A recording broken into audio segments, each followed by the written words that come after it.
jacaylka aan kuu qabo waa mid baaxad weyn kaasoo aysan jirin halbeeg lagu qiyaasi karo amaba lagu cabiri karo balse waxaa hubaal ah in aan naftayda kuu hibeeyey oo aan hadh iyo habeen u heelanahay adiga helitaankaaga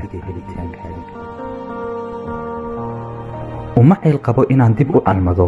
amaba u calaamadsado cid kale aan adiga ahayn maxaa yeelay waxaa tahay ruux la jeclaado ruuxa ugu qiimaha badan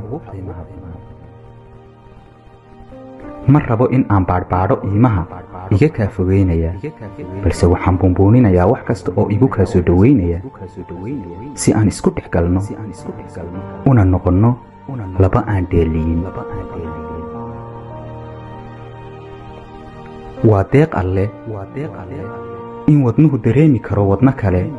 si ay isku weheshadaan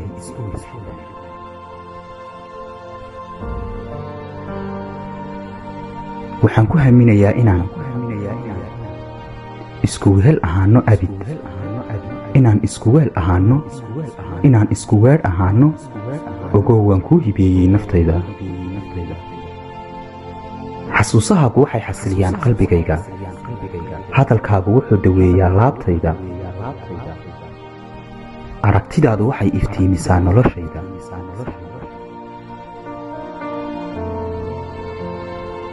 codkaagu wuxuu dhayaa dareenkayga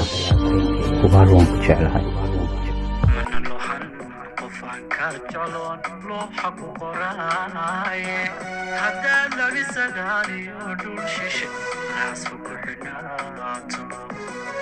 adigu laman tahay